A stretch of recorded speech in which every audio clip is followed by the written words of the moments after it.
ওসির মানবিকতা নিখোঁজ যুবককে উদ্ধার করে মায়ের কোলে ফিরিয়ে দিল খোয়াই থানার পুলিশ। খাকি পোশাকের আড়ালে থাকা পুলিশের এক মানবিক রূপের সাক্ষী থাকলো ত্রিপুরা খোয়াই জেলার মানুষ। 3 দিন ধরে নিখোঁজ থাকা 26 বছর বয়সী এক যুবককে উদ্ধার করে তার মায়ের কোলে ফিরিয়ে দিল খোয়াই থানার পুলিশ। শুধু ছেলেকেই মায়ের হাতে তুলে দেওয়া নয়, এই অসহায় পরিবারটির বাড়ি ফেরার সুবিধার্থে যাতায়াত খরচ বাবদ নিজের পকেট থেকে আর্থিক সহায়তা প্রদান করেন খোয়াই থানার ওসি কৃষ্ণধন সরকার। ওসির এই মানবিক উদ্যোগে স্বস্তি ফিরেছে উদ্বিগ্ন পরিবারে। খোয়াই থানার ওসি কৃষ্ণধন সরকার সংবাদ মাধ্যমকে জানিয়েছেন, কিল্লা থানার অন্তর্গত রাইয়াবাড়ি এলাকার বাসিন্দা রোহিণী কুমার জামাতিয়া নামে এক যুবক গত 3 দিন আগে আচমকায় তার বাড়ি থেকে নিখোঁজ হয়ে যায়। পরিবারের সদস্যরা বিভিন্ন জায়গায় দীর্ঘ খোঁজাখুঁজি করেও তার কোনো সন্ধান পাননি। অবশেষে নিরুপায় হয়ে পরিবারের তরফে কিল্লা থানায় একটি নিখোঁজের ডায়েরি দায়ের করা হয়। এরপর খোয়াই থানার অন্তর্গত মহাদেব টিলা এলাকায় ওই যুবককে উদ্দেশ্যহীনভাবে ঘোরাঘুরি করতে দেখেন কর্তব্যরত পুলিশ কর্মীরা। খোয়াই থানার পুলিশ তৎক্ষণাৎ তাকে উদ্ধার করে নিরাপদ হেফাজতে থানায় নিয়ে আসে এবং পরিচয় নিশ্চিত করে কিল্লা থানার মাধ্যমে রাতেই যুবকের পরিবারের কাছে খবর পাঠায়। ছেলের খোঁজ পেয়ে সকালে দ্রুত খোয়াই থানায় ছুটে আসেন তার মা। খোয়াই থানার ওসি কৃষ্ণধন সরকার পরম যত্নে ছেলেকে তার মায়ের হাতে তুলে দেন। একই সাথে ওই অসহায় মা যাতে ছেলেকে নিয়ে সুস্থভাবে বাড়ি ফিরে যেতে পারেন সেই উদ্দেশ্যে গাড়ি ভাড়ার জন্য কিছু টাকাও তার হাতে তুলে দেন ওসি। দীর্ঘ উদ্বেগের পর ছেলেকে ফিরে পেয়ে ওসির প্রতি কৃতজ্ঞতা ও আনন্দ প্রকাশ করেছেন ওই যুবকের মা। মাসি, আপনার ছেলে নিখোঁজ ছিল, আজ পাওয়া গেছে, এই বিষয়ে কি বলবেন? আমার ছেলে হেন কেমনে আইতে পারে আমি তো জানি না, তবু বড় বাবু পাইছে আমার ছেলেরে। এই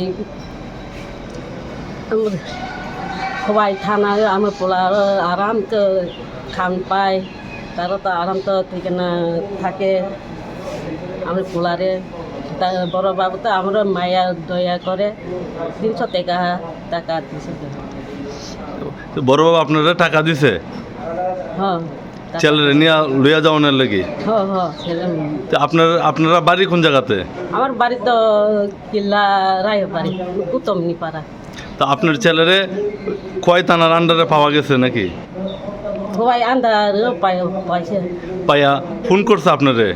আমরা বড় বাবু ফোন করছে, দেখতে আমি পাইছি। আমি বুধ সকালে আইয়া তখন পোলারে লইয়া যাই। আপনার ছেলের নাম কি? রোহিণী কুমার জমাতিয়া। আপনার নাম? আমার নামটা পদলক্ষ্মী জমাতিয়া। আপনারা বাড়ি রায় বাড়ি কুতমনি পাড়ার কিল্লা।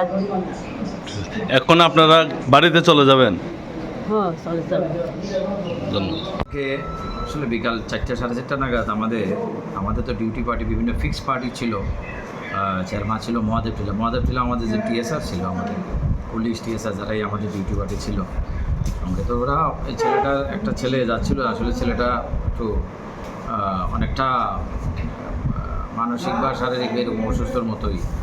তো ওকে ডেকে যখন জিজ্ঞেস করলো, নাম ঠিক বলতে পেরেছে, রোহিণী কুমার জমাতিয়া, বাড়ি কোথায় বলছে উদয়পুর কিল্লা এমন আর কি। তো ওর ছবি তুলে সঙ্গে সঙ্গে আমাকে সেন্ড করেছে। তো আমি উদয়পুর থানা ওসি সাহেবের সঙ্গে যোগাযোগ করি। উদয়পুর থানা ওসি সাহেব একটু পরেই কনফার্ম করেছে, ইয়েস ছেলেটাতে পাওয়া যাচ্ছে না এমন। তো সাথে সাথে আমরা সেফ কাস্টাডিতে আমরা নিয়ে এসেছি। নিয়ে আসার পরে যোগাযোগ করেছি, ওর ফ্যামিলি গরিব, আসতে পারছে না বলছে পরের দিন সকালে আসবে। তো আমরা ওকে আমাদের সেফ ইয়েতে রেখে খাওয়া দাওয়া করে রেখে দিয়েছি। আজকে সকালবেলা একটু আগে ওর মা এসেছে, রোহিণীর মা। আমরা অ্যাকর্ডিংলি ছেলেটাকে রোহিণী কুমার জমাতিয়া ছেলেটা বয়স 26 বছর, ওর মার হাতে আমরা ওকে সুস্থভাবে তুলে দিয়েছি আর কি। এখন ওর মা ওকে নিয়ে উদয়পুর কিল্লায় চলে যাবে। ধন্যবাদ।